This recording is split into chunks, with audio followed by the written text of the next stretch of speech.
أعوذ بالله من الشيطان الرجيم.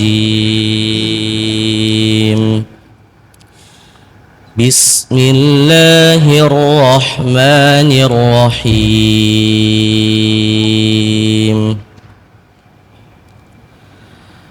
هل أتى على الإنسان حين من الدهر لم يكن شيئا مذكورا إنا خلقنا الإنسان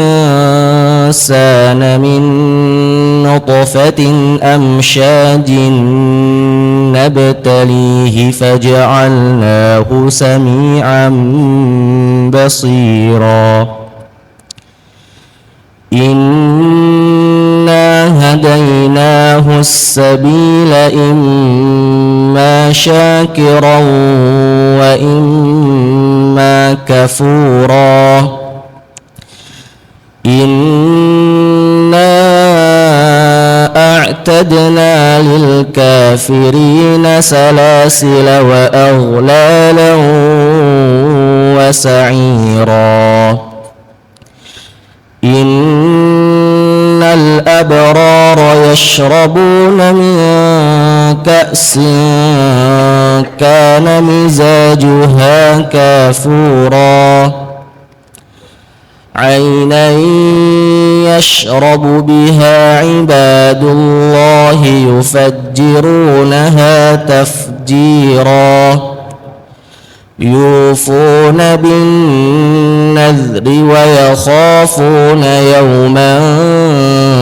كان شره مستطيرا ويطعمون الطعام على حبه مسكينا ويتيما وأسيرا إنما نطعمكم لوجه الله لا نريد منكم جزاء ولا شكورا إنا نخاف من ربنا يوما عبوسا قمطريرا فوقاهم الله شر ذلك اليوم ولقاهم نضرة وسرورا وجزاهم بما صبروا جنة وحريرا متكئين فيها على الأرائك لا يرون فيها شمسا ولا زمهريرا ودانية عليهم ظلالها وذللت قطوفها تذليلا ويطاف عليهم بآنية من فضة وسقاهم ربهم شرابا طهورا وأكواب كانت قواريرا ويطاف عليهم بآنية من فضة وأكواب كانت قوارير من فضة قدروها تقديرا قوارير من فضة قدروها تقديرا قوارير من فضة قدروها تقديرا ويسقون فيها كأسا كان مزاجها كافورا ويسقون فيها كأسا كان مزاجها زنجبيلا عينا فيها تسمى سلسبيلا ويطوف عليهم ولدان مخلدون إذا رأيتهم حسبتهم لؤلؤا منثورا وإذا رأيت ثم رأيت نعيما وملكا كبيرا عاليهم ثياب سندس خضر واستبرق وحلوا أساور من فضة وسقاهم ربهم شرابا طهورا إن هذا كان لكم جزاء ولا شكر وكان سعيكم إن هذا كان لكم جزاء وكان سعيهم مشكورا إنا نخاف إنا نحن نزلنا عليك القرآن تنزيلا فاصبر لحكم ربك ولا تطع منهم آثما أو كفورا واذكر اسم ربك بكرة وأصيلا ومن الليل فاسجد له وسبحه ليلا طويلا إن هؤلاء يحبون العاجلة ويذرون وراءهم يوما ثقيلا نحن خلقناهم وشددنا أسرهم وإذا شئنا بدلنا أمثالهم تبديلا إن هذه تذكرة فمن شاء اتخذ إلى ربه سبيلا وما تشاءون إلا أن يشاء الله إن الله كان عليما حكيما يدخل من يشاء في رحمته والظالمين أعد لهم عذابا أليما صدق الله العظيم.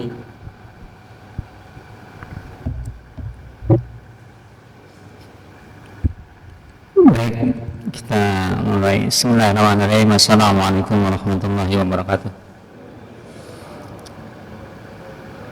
Alhamdulillah, nahmaduhu wa nasta'inuhu wa nastaghfiruh wa na'udzu bihi min shururi anfusina wa min sayyiati a'malina may yahdihillahu fala mudilla lahu wa may yudlil fala hadiya lahu asyhadu an la ilaha illallah wa asyhadu anna muhammadan abduhu wa rasuluhu la nabiyya ba'dahu. Allah Ta'ala fil Qur'anil Karim. A'udzu billahi minasy syaithanir rajim. Bismillahirrahmanirrahim.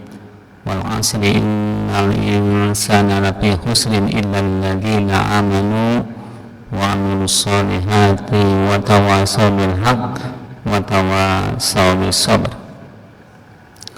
Wa qala Rasulullah sallallahu alaihi wasallam ni'matani min ni'amillah maghbunun bihima katsirun minan nas asihna wal farad. Shallallahul azim wa sadaqa rasulul karim. Hadirin sekalian, jamaah kuliah subuh yang dirahmati Allah Subhanahu wa taala, mari kita bersyukur kepada Allah. Pagi hari ini kita masih diberikan banyak sekali kenikmatan oleh Allah Subhanahu wa taala. Dari kita bangun tidur tadi, badan kita terasa sehat, segar. Bahkan ada yang mengawalinya bangun di akhir malam dan ketika sudah bangun melaksanakan ribat ketaatan kemudian diganti dengan ketaatan yang lain, atau ibadah yang satu dilanjutkan dengan ibadah yang lain, salat tahajud, ya, berdoa, berzikir kepada Allah, kemudian melanjutkan salat subuh berjamaah, kemudian melaksanakan kajian atau ta'lim seperti sekarang ini. Semua ini adalah karunia dari Allah Subhanahu wa taala yang harus kita syukuri ini. Kemudian juga salam dan salam mudah-mudahan senantiasa limpahkan kepada habibana baginda Rasul Nabi Muhammad sallallahu alaihi wasallam, pada keluarganya dan para sahabatnya.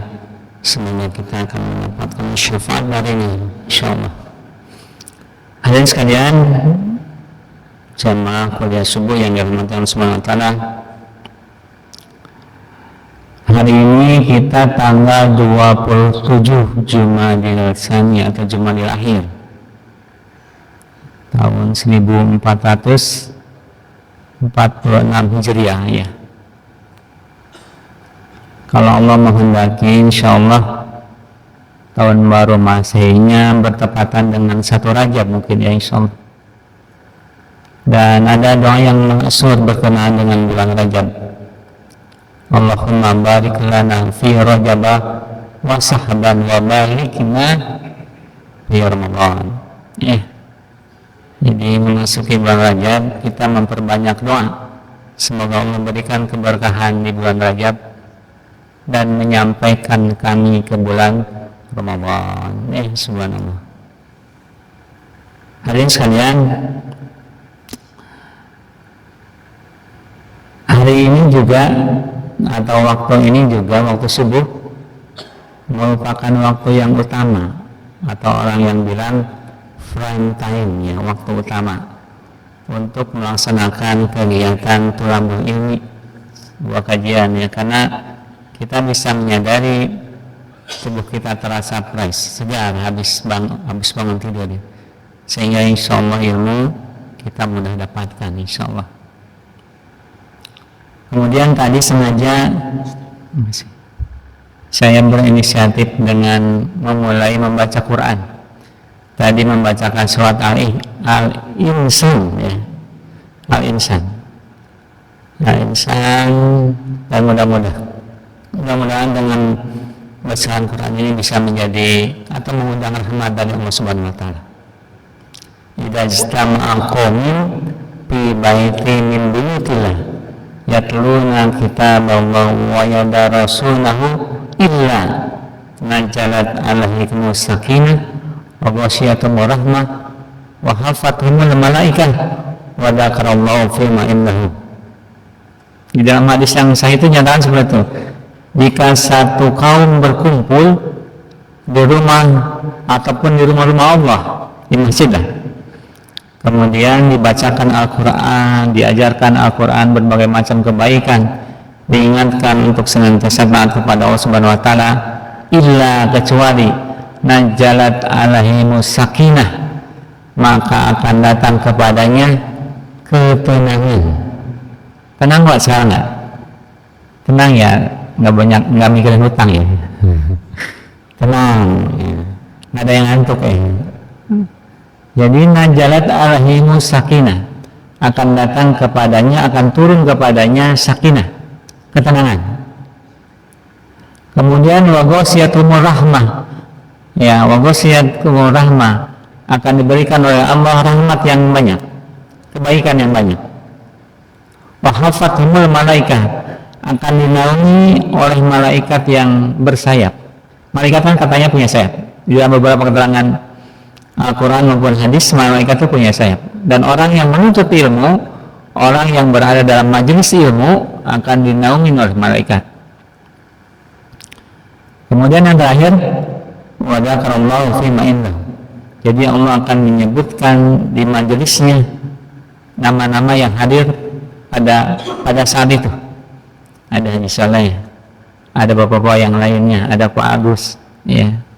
Nah di sini ada Pak Gito, ya. Disebutkan oleh Allah di hadapan makhluk yang terdekatnya. Wahafatumul malaikat. Kenapa disebutkan? Karena merasa senang dan merasa bangga kepada orang-orang yang hadir di majelis itu.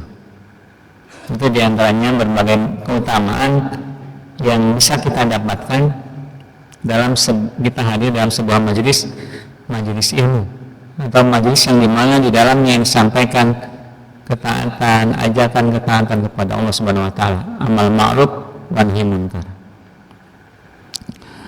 Hadirin sekalian, kalau tadi Pak Haji Saifuddin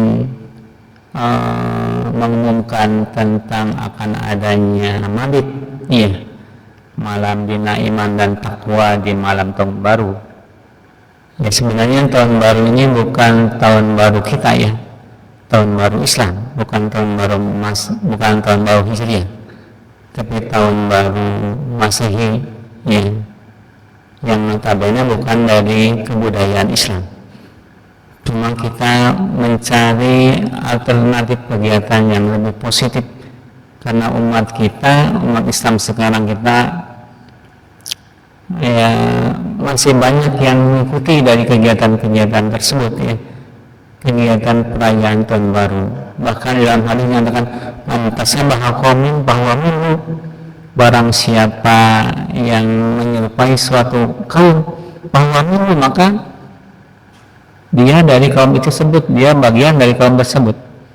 Jadi ya idealnya nggak usah lah ngikutin acara-acara tahun baru, meskipun kita punya alternatif dengan mengadakan mabit, itu juga positif insyaallah dalam rangka mendekatkan diri kepada Allah Subhanahu wa taala. Kalau di kita kan lucu umat Islam ya, ada digembar-gemborkan tahun baru Masehi, tahun baru umat yang lain juga, padahal di negara-negara lain tidak ada perayaan tahun baru Hijrah. Katakanlah di Cina yang ada info ada perayaan tahun baru Hijrah, atau di negara-negara yang mayoritas Kristen tidak ada info perayaan tahun baru Hijrah. Tapi di kita umat Islam punya kecenderungan untuk secara garis besar ya, secara umum masih punya kecenderungan untuk mengikuti acara-acara tersebut. Hadirin sekalian, berbicara masalah tahun baru, maka erat hubungannya dengan berbicara dengan waktu. Ya, waktu terasa berjalan begitu cepat ya. Waktu itu berjalan tidak ada yang mundur, tapi berjalan terus. Kadang terasa begitu cepat dan tidak bisa dikembalikan waktu itu. Waktu sekarang hari Ahad tidak akan terulang di Ahad yang akan datang dengan kondisi dan situasi sekarang. Tidak akan terulang. Ya, waktu berjalan terus dan tidak akan terulang. Waktu merupakan sesuatu yang sangat berharga. Kenapa berharga? Karena tidak ada yang bisa membeli waktu seseorang. Ya, ada kalanya misalkan seseorang yang punya kegiatan positif, tetap aja waktunya 24 jam. Tidak bisa membeli waktu yang lain. Ya. Waktu juga merupakan modal kita, modal atau usia kita. Ya. Waktu itu modal dan usia kita yang terus ya seperti itu. Hadirin sekalian, Al-Quran itu kalau kita lihat sangat konsen dengan waktu. Ya, sangat konsen dengan waktu. Bahkan kalau kita lihat di dalam ajaran Islam, waktu-waktu ibadah itu sudah pasti, sudah jelas. Waktu sholat subuh, waktu sholat zuhur, asar, maghrib, bisa sudah jelas kan waktu-waktunya. Kemudian Ramadan waktunya sudah jelas. Ibadah haji juga demikian. Berarti ini menandakan bahwa ajaran kita itu sangat konsen dengan waktu. Bahkan di Al-Quran banyak sekali yang mengawali suratnya dengan harful qasam, dengan huruf sumpah. Jadi Allah bersumpah dengan makhluknya, dengan ciptaannya, dengan waktu. Ini yang ma'sur itu yang sering kita dengar ya, yang anak-anak juga sudah hafal. Wal asar, demi waktu, demi masa, demi waktu asar. Ya, innal insana lafi khusrin, sesungguhnya manusia itu rugi kecuali orang yang beriman, beramal soleh, yang saling menasihati dalam kebaikan dan saling menasihati dalam kesabaran. Atau di ayat yang lain juga cukup banyak. wadduha wal laili idza saja, ya, wal fajr wa layalin asr. Banyak sekali di Al-Quran yang mengawali ayatnya dengan Allah bersumpah dengan ciptaannya dengan waktu. Dan para mufassir sepakat ketika Allah bersumpah dengan ciptaannya, ketika Allah bersumpah dengan waktu, maka Allah menghendaki kita supaya concern dengan waktu, karena saking mengharganya waktu itu. Hadirin sekalian, dalam hadis juga demikian. Rasulullah SAW itu mengingatkan kepada kita, seperti tadi saya sampaikan di mukadimah, ni'matan min ni'amillah maghbunun fihi katsirun minan nas, asihha wal farad. Ada dua kenikmatan yang sebagian manusia itu lalai kepada kedua kenikmatan tersebut. Apa kedua kenikmatan tersebut? Asihha wal farad, nikmat sehat dan nikmat waktu luang. Ya, nikmat sehat tidak bisa dipungkiri, ya, ini sebuah kenikmatan yang besar, makanya kita jangan lalai, ya. Orang yang sehat bisa bebas beraktivitas, ya, lebih leluasa lah beraktivitasnya dibanding dengan orang yang sakit, ya. Makanya merupakan kenikmatan yang besar yang harus kita syukuri. Demikian juga dengan nikmat waktu luang, ya. Waktu luang kita bisa mengerjakan berbagai macam pekerjaan yang sifatnya positif, yang lebih, ya, dibanding dengan ketika kita sedang sibuk, tidak sempat apa-apa karena banyak urusan. Maka ini kedua kenikmatan yang harus kita syukuri, asihah wal farad. Ini merupakan peringatan yang lebih dari Rasul kepada kita untuk tidak melupakan daripada kedua kenikmatan ini. Hadirin sekalian, Allah Subhanahu wa Ta'ala itu memberikan waktu sama kepada kita. Haji 24 jam, demikian juga pada dang 24 jam diberikan oleh Allah sehari. Ya, dari 24 jam itu setiap orang pengelolaannya berbeda-beda. Ya, karena aktivitasnya berbeda-beda, ya. Ada yang bisa mengisi waktunya untuk mengisi dengan kegiatan-kegiatan yang merupakan bekal untuk di akhirat nanti, mengisi dengan kegiatan-kegiatan ahlul surga, ahlul jannah. Ada juga yang mengisi kegiatan waktunya dengan perbuatan-perbuatan yang tidak bermanfaat, sia-sia, ya. Dan sangat majemuk sekali orang bagaimana mengelola waktunya, bagaimana menghabiskan waktunya. Ada yang berhasil mengelola waktunya, ada yang tidak. Mengurus dirinya aja susah. Ada orang yang berhasil mengelola waktunya sehingga dia bisa bermanfaat untuk orang lain. Ada yang enggak bisa sama sekali. Ya, para alim ulama, para hafiz Quran, ataupun yang lainnya pekerjaan yang halal, karena dia pandai mengelola waktunya dia bisa sukses. Tapi ada kalanya orang menyia-nyiakan waktu sehingga waktunya habis percuma begitu saja.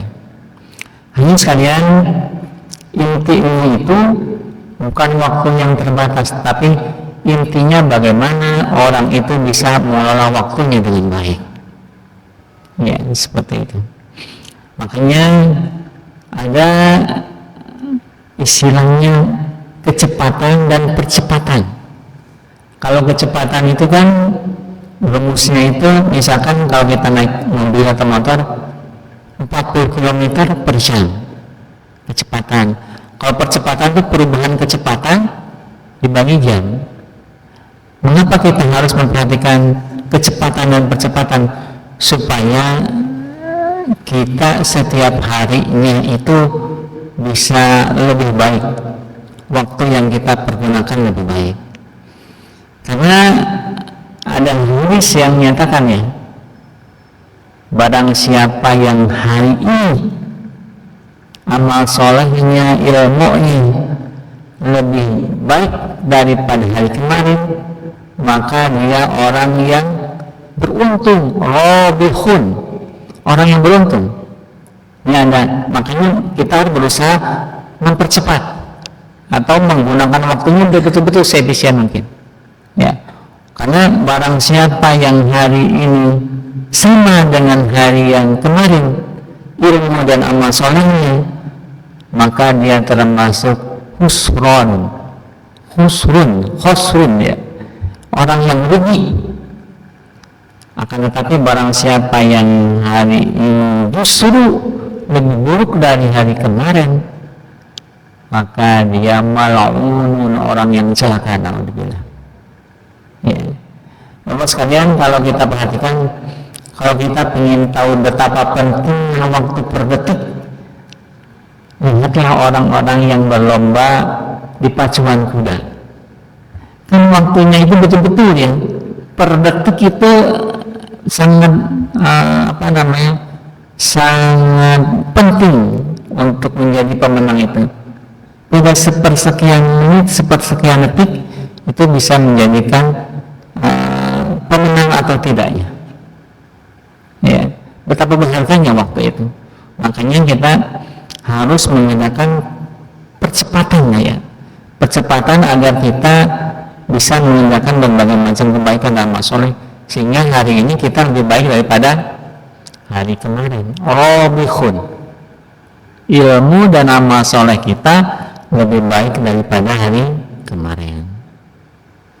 Ya, jangan sampai sama, karena itu termasuk orang yang rugi. Apalagi misalkan hari ini lebih buruk dari hari kemarin, maka mal'unun kategorinya, orang yang celaka. Contoh kasusnya hari ini apa? Misalkan yang semestinya kita punya perencanaan, punya kebiasaan hidup, sementara waktu hari ini, kemarin kita tahajud, hari ini tidak tahajud, rugi ya. Atau misalkan kalau yang tidak ada udzur ya, tidak ada udzur, tidak tahajud, yang kemarin tahajud itu rugi ya. Kalau misalkan kita punya istiqomah untuk sholat berjamaah, kemudian ada kegiatan yang sifatnya melalaikan ya, udah waktu sholat duhur malah asik dengan kegiatan-kegiatan yang sifatnya mubah ya, apa saja permainan atau apalah, karena ada kalanya keasikan main handphone dan segala macam, kita jadi terlambat sholat berjamaah misalkan. Nah, sementara kembali kita melakukannya dengan di awal waktu, dengan lebih persiapan yang maksimal, dan hari ini tidak melaksanakan, maka husron, termasuk orang yang rugi. Na'udzubillah. Makanya kita harus betul-betul yang memperhatikan berbagai macam kebaikan amal soleh kita yang kita lakukan setiap hari, kemudian ya kita pertahankan dan kita tingkatkan, sehingga kita termasuk orang-orang yang robihun, orang-orang yang beruntung. Hadirin sekalian, hal lain yang harus kita sadari, di dalam hadis menyatakan bahwa umur kita ini akan dipertanggungjawabkan di hadapan Allah Subhanahu wa taala. Bahkan di dalam hadis menyatakan tidak akan bergeser kedua telapak kaki seorang hamba pada hari kiamat sebelum ditanyakan 4 perkara. Semuanya akan dipertanyakan oleh Allah, akan dihisab. Yang pertama itu adalah umurnya untuk apa dihabiskan, dominannya umurnya untuk apa dihabiskan, untuk ketaatan, untuk kelalaian, atau untuk kemaksiatan. Alhamdulillah, umur ini akan ditanya oleh Allah di hari kiamat nanti. Kemudian apalagi yang ditanya, ilmunya apakah sudah dia amalkan apa belum ya, meskipun berjenjang, kan setiap orang itu ilmunya lain-lain ya. Tapi paling tidak ilmu yang sifatnya dasar kita, yang sifatnya usul kan kita sudah paham semuanya, tentang misalkan kewajiban sholat, kewajiban saum Ramadan, kewajiban bakti kepada orang tua, kewajiban berbuat baik pada orang lain. Kita sudah tahu paling tidak dasar-dasarnya. Maka ini kita harus berusaha untuk diamalkan. Kemudian hartanya dari mana dia dapatkan dan untuk apa ia pergunakan. Ini yang akan ditanya. Jadi harta mah dua, dari mana dia dapatkan dan untuk apa dia pergunakan. Ya, makanya harus dipastikan rezeki atau harta yang kita dapatkan itu dari usaha yang halal. Jangan sampai ada unsur kezaliman kepada orang lain. Jadi pastikan yang kita kasihkan, yang kita makan, kita kasihkan kepada anak istri kita, kepada orang tua kita itu yang halal, ya, dari sumber yang halal. Ya, jangan sampai ada unsur kezaliman kepada orang lain. Minta dihalalkan kalau misalkan ada kezaliman kepada orang lain. Kenapa? Karena akan dipertanggungjawabkan oleh Allah Subhanahu Wa Taala. Ya, apalagi harta dari hal-hal yang katakanlah yang melanggar hukum, dari unsur kecurian dan segala macam, naudzubillah, ya, itu akan dipertanggungjawabkan di hadapan Allah. Termasuk dipergunakan untuk apa? Untuk yang bermanfaat, untuk hal yang mubazir. Nah, ini juga harus kita perhatikan dalam rangka menggunakan harta yang kita miliki. Ya, kita bisa, sebenarnya harta itu bisa menjadi sarana kebaikan dan ibadah kepada Allah. Kita bisa kasih saudara kita yang memerlukan, ya, sehingga menguatkan silaturahim. Kita bisa berbagi kepada orang lain, fakir miskin, yatim dan duafa dan segala macam. Ya, dan itu akan menjadi jalan kita mendapatkan kebahagiaan. Coba bapak dan ibu sekalian, memberi itu bisa menjadi mendatangkan kebahagiaan. Ya, kita kasihkan kepada orang lain, kita membantu orang lain, itu bisa menjadi jalan mendatangkan kebahagiaan. Ini ya yang harus kita sadari, bahwa harta itu dari mana dan untuk apa dipergunakan nanti akan ada pertanggungjawaban di hadapan Allah Subhanahu Wa Taala. Dan yang ketiga, yang keempat, tubuh kita nih, jasad kita, untuk apa kita pergunakan. Ini juga akan dipertanggungjawabkan oleh Allah. Ini hadis riwayat Bukhari ya, insyaallah. Gitu ya. Jadi tubuh kita juga akan dimintai pertanggungjawaban oleh Allah Subhanahu Wa Taala. Mata kita, telinga kita, lisan kita, apalagi akan dimintai pertanggungjawaban oleh Allah Subhanahu Wa Taala. Maka di surat Yasin yang sangat masyhur itu kan, pada saat mulut itu terkunci, maka berkatalah tangan kita dan kaki kita, ya, pada saat ayatnya itu ya, pada saat di mana mulut kita terkunci, maka berkatalah tangan dan kaki kita akan menjadi saksi terhadap apa yang kita berbuat, gitu ya. Nah, dan sekalian, makanya beberapa kiat yang bisa kita laksanakan dalam rangka kita betul-betul memaksimalkan waktu. Pertama, kiatnya adalah pantang. Nih, ada beberapa pantangan ya. Saya mencari materinya itu dari beberapa tulisan, Pak ya. Yang pertama itu, agar kita bisa lebih memanfaatkan waktu itu, pertama adalah pantang telat dalam setiap urusan yang kita lakukan. Pantang telat ya, Pak.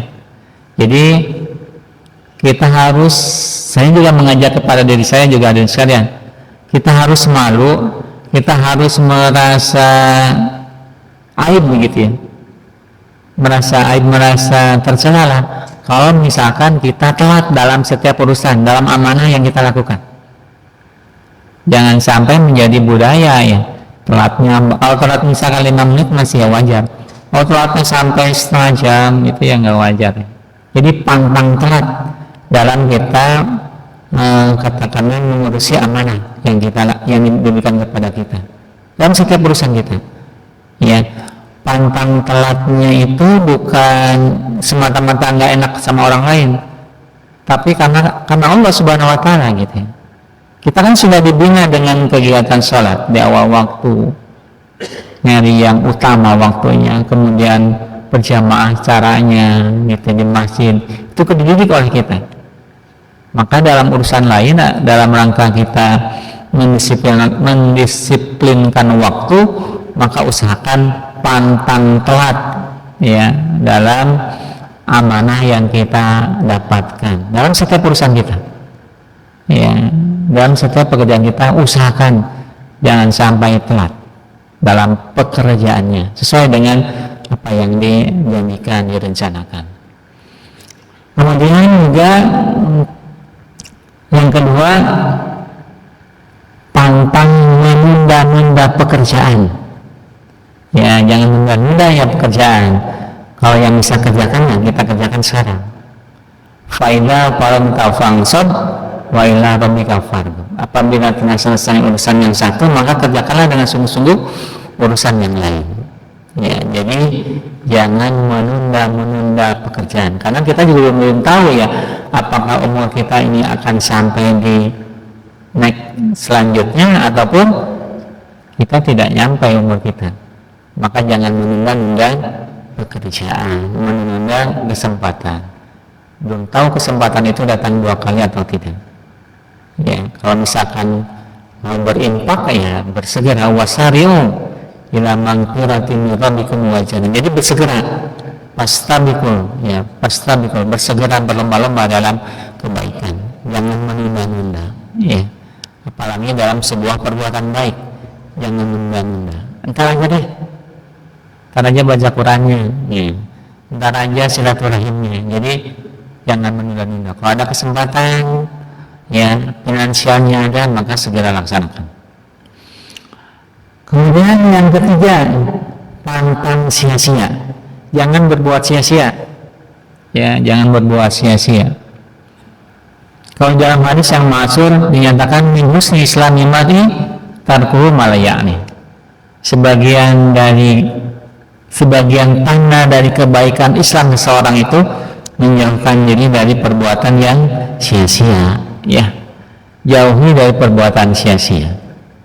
Jadi keislaman seseorang itu bisa dilihat dari aktivitasnya. Apakah banyak diisi dengan perbuatan yang mubah, apalagi sia-sia, atau banyak diisi dengan kegiatan yang bermanfaat. Fisik kita, tangan kita, lisan kita, ya, kemudian penglihatan kita, pendengaran kita, apakah banyak diisi dengan yang bermanfaat, atau malah mengerjakan yang sia-sia atau yang mubah. Dan dengan media sosial ini kita harus lebih ekstra hati-hati ya. Ya, ibu-ibu yang suka belanja online harus hati-hati. Bisa ngabisin waktu itu ya. Bapak nonton YouTube, scroll lagi sampai berjam-jam, itu harus hati-hati. Anak-anak remaja yang suka main game online nih, anak saya juga suka tuh Pak ya. Itu sesuatu ngitung terus itu ya. Jadi bisa lama gitu ya, ngabisin waktu sayang. Ini sebenarnya handphone itu adalah ya mubah hukumnya ya, boleh-boleh aja. Tapi kita harus jadi orang yang cerdik, bisa mengatur. Ini cocok enggak? Ini sesuai dengan kebutuhan kita atau enggak gitu ya. Dibuka penting enggak gitu ya. Jadi jangan sampai dengan media sosial ini banyak menghabiskan waktu sehingga termasuk kepada perbuatan yang sia-sia gitu ya, seperti itu. Karena di antara kebaikan Islam seseorang itu adalah menjauhkan dirinya dari perbuatan yang sia-sia. Min husni islami mar'i tarkuhu ma la ya'ni. Sebagian dari kebaikan Islam seseorang itu menjauhkan dirinya dari perbuatan sia-sia. Kemudian yang keempat, untuk mengefektifkan waktu itu, mendisiplinkan waktu, kita harus punya program, kita harus punya target. Mau nggak mau, ya.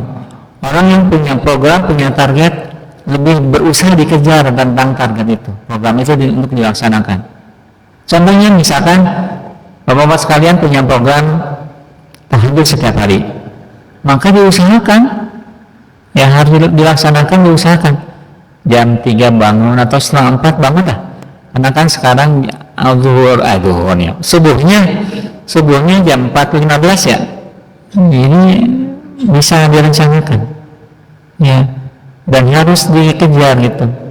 Kalau kita punya program lebih enak. Saya mau tahajud, insya Allah. Udah niatkan saya mau tahajud, maka akan bangun lebih awal, prepare-nya juga, niatnya juga dikuatkan, ya. Jadi harus punya program dan target. Misalkan lagi mau baca Quran, saya mau khatam misalkan sebulan sekali, berarti kan satu hari 1 juz lah katakanlah ya minimal. Dan itu bisa kita rencanakan setiap ada sholat berapa lembar yang kita baca, atau misalkan kita siapkan waktu yang khusus, yang misalkan pada subuh menjelang isyraq kita di masjid sepenuhnya, kemudian kita baca Quran dengan fokus. Itu insya Allah paling ya 45 menit lah 1 juz, insya Allah bisa kelar gitu. Saya masih terbata-bata bahasanya, karena terbata-bata itu kurang rajin membaca Quran. Kalau orang yang rajin baca Quran akan lebih lancar, nolong. Orang Sunda bilang nolong, ya, akan lebih lancar bacaannya. Kalau orang terbiasa terus membaca Quran, ya, dan ini harus kita laksanakan. Ada program, ada target yang harus dilaksanakan, dan targetnya nggak usah muluk-muluk, malah itu akan memberatkan kepada kita. Jadi pastikan bahwa kita punya program sehingga waktu kita itu bisa lebih bermanfaat lah, seperti itu. Hadirin sekalian, para sahabat itu sangat konsen dengan waktu, ya. Di dalam beberapa literasi, ya, Abu Bakar Siddiq, Khulafaur Rasyidin yang pertama, pernah menasihatin kepada Umar bin Khattab. Kata-katanya seperti ini: ketahuilah Umar, Allah Subhanahu wa Ta'ala itu memiliki hak yang menjadi kewajiban hamba di malam hari, yang mana Allah tidak menerimanya di siang hari. Saya ulangi ya, ini perkataan Abu Bakar kepada Umar bin Khattab. Ketahuilah Umar, Allah Subhanahu wa Ta'ala memiliki hak yang menjadi kewajiban hamba di malam hari, yang mana Allah tidak menerimanya di siang hari. Ya, ada kewajiban kita di malam hari, ya, untuk kita laksanakan, dan Allah hanya menerimanya di malam hari. Salat tahajud, ya, sunnah muakkad, meskipun sunnah muakkad, tapi ini menjadi salah satu bentuk ibadah tambahan kepada kita yang harus kita laksanakan. Atau ibadah-ibadah yang lainnya yang Allah menerimanya di malam hari, salat isya, salat maghrib, ya, ini yang harus menjadi concern, ya, buat kita. Kemudian Ibnu Mas'ud, seorang sahabat juga, beliau ahlul Quran, ya, ahlul Quran yang suaranya cukup bagus. Jadi Rasulullah itu minta dibacakan Al-Quran kepada Ibnu Mas'ud, dan ketika Ibnu Mas'ud membacakan Al-Quran, Rasulullah menangis, ya, seperti itu. Ini yang saya dapatkan dari Ustaz Lili, seperti itu, Pak Romli, ya, Pak Romli. Jadi Ibnu Mas'ud ini salah seorang sahabat ahlul Quran. Beliau berkata begini: tidak ada yang kusesali selain keadaan ketika matahari tenggelam, umurku berkurang namun amalku tidak bertambah. Saya ulangi ya, perkataan Ibnu Mas'ud.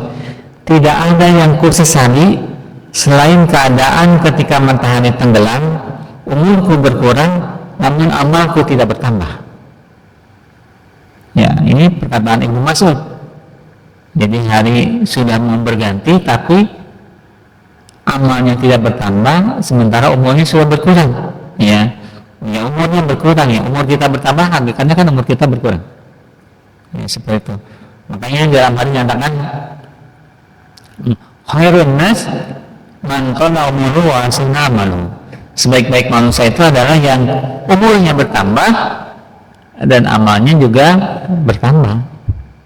Jangan sebaliknya, wasyarun nas, dan seburuk-buruk manusia itu adalah yang mantala umuruhu, dia umurnya panjang, kemudian banyak pula keburukannya. Naudzubillah. Ini menjadi perhatian. Umur kita bertambah kan setiap hari ya, tapi jatahnya sebenarnya berkurang. Kemudian kita harus juga bertambah kebaikan dan amal soleh kita. Ya, seperti itu.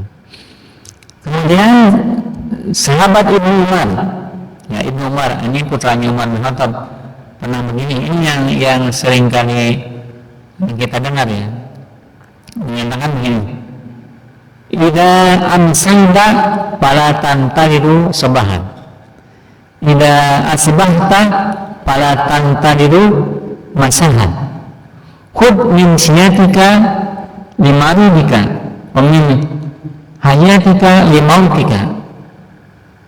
Ini perkataan Ibnu Umar, ya, anaknya Umar bin Khattab, putranya Umar bin Khattab. Ida amsaita para tantariru sobahan, jika kamu berada di waktu sore maka jangan tunggu waktu pagi, tapi jika kamu di waktu pagi jangan tunggu di waktu sore, ya.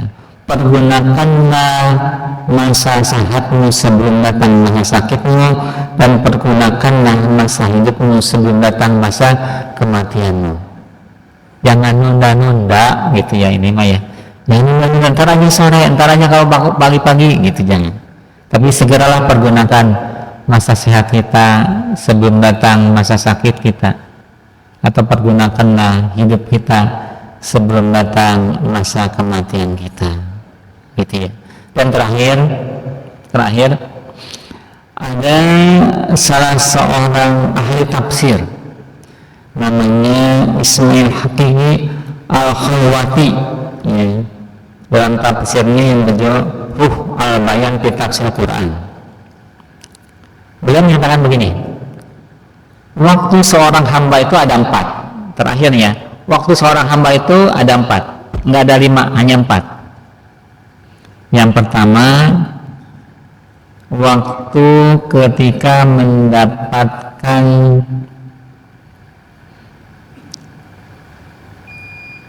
taatan kepada Allah, waktu kita mendapatkan nikmat, ya, nikmat. Pertama, waktu kita mendapatkan nikmat, kan kita mendapatkan nikmatnya, nikmat sehat, bisa berkumpul di sini, ini semuanya nikmat. Kita waktu mendapatkan nikmat sekarang, dan itu harus kita syukurin, ya, karena ini semua dari Allah Subhanahu Wa Taala. Nikmat ini harus kita syukurin waktu mendapatkan nikmat. Kemudian waktu kita sedang diuji, semua orang pasti diuji. Walanabluwakum bisyarri wal khairi fitnah, akan aku uji kalian dengan syar, dengan keburukan, dan kebaikan sebagai ujian. Setiap orang akan diuji. Kadang diuji dengan sakit, dengan kekurangan, itu pasti ada ujiannya, ya. Kadang diuji dengan berlimpah atau kemudahan, berlimpah harta atau kemudahan. Ketika diberikan ujian dengan kemudahan, kita harus bersyukur, dan ketika kita diuji dengan keburukan, maka kita harus bersabar, ya. Jadi waktu mendapatkan nikmat, waktu mendapatkan ujian. Kemudian yang ketiga, waktu kita sedang melaksanakan ketaatan. Ini sekarang dalam proses melaksanakan ketaatan kepada Allah, ya. Tadi sudah melaksanakan sholat subuh berjamaah, ketaatan kepada Allah. Ini semua hidayah dari Allah Subhanahu Wa Taala, ya, seperti itu. Dan yang terakhir, ada kalanya kita memiliki waktu yang diisi dengan kelalaian, bahkan kemaksiatan. Naudzubillah. Dan pasti, ya, karena manusia itu tidak ada yang maksum. Ada saatnya kita lalai, ada saatnya kita juga berbuat kemungkinan maksiat, ya, baik yang kecil maupun yang besar. Naudzubillah, ya. Nah, makanya ketika bermaksiat, maka bersegeralah untuk bertobat kepada Allah Subhanahu Wa Taala. Jadi ini 4 waktu yang setiap orang sedang mengalaminya, ya. Kadang mendapatkan nikmat, kemudian kadang diuji, kemudian kadang taat, dan kadang kita berbuat lalai atau maksiat. Alhamdulillah. Demikian Bapak sekalian yang saya sampaikan, mudah-mudahan setiap hari dengan bertambahnya usia kita, berkurangnya jatah hidup kita, setiap hari kita pastikan ilmu dan amal soleh kita bertambah. Ya, jangan sampai sama ilmu dan amal solehnya, kebaikannya sama gitu. Apalagi jangan sampai lebih buruk daripada kemarin, karena itu termasuk orang-orang yang celaka. Demikian apa yang saya sampaikan. Terima kasih segala perhatiannya. Assalamualaikum warahmatullahi wabarakatuh.